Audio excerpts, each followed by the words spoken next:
Сәлем достар, сіздермен бүгін осындай құлпынайдан жасалған тосап жасайтын боламыз. Видеоны соңына дейін көріңіздер.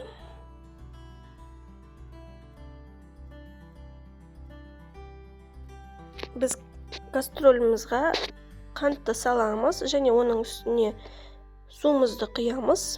Су бізде мен фильтрдан алдым. Консистенциясы астында көрсетілетін болады. Құрамы. Жақсылап араластырамыз. Одан соң орташа отқа қойып, қант ерігенше күтеміз. Еріген соң біздің қантымыз, сиробымыз қайнайтын болады. Сол кезде дайын болған құлпынайды салатын боламыз.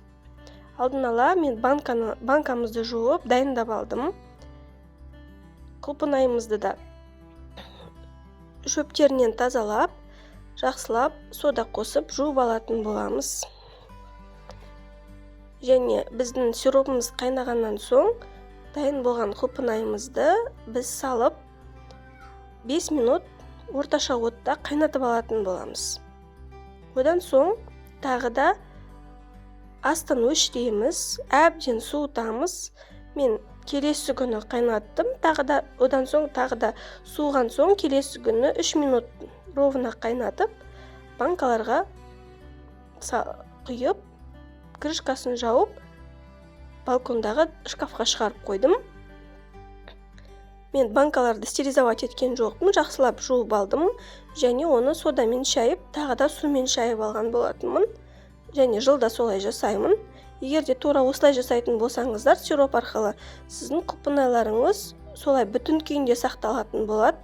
Міндетті түрде жасап көріңіздер, сіздерге кеңес беремін. Және жасап көрген соң маған астына комментарий жазсаңыздар болады. Сіздерде қалай болып шыққанын туралы бөліссеңіздер болады. Сұрақтарыңыз болса, астына жаза кетіңіздер. Мен сіздерге міндетті түрде жауап беретін боламын. Егер де сіздерге видео ұнаса, каналға тіркеліп, лайк басуды ұмытпаңыздар. Мен қақпақтарында жақсылап жуып, және содамен шайып, қайтадан сумен жуып алған болатынмын. Еш нәрсені стерилизовать еткен жоқпын. Астарыңыз дәмді болсын. Менімен соңына дейін видеоны көргендеріңіз үшін рахмет. Каналға тіркеліп, лайк басуды ұмытпаңыздар.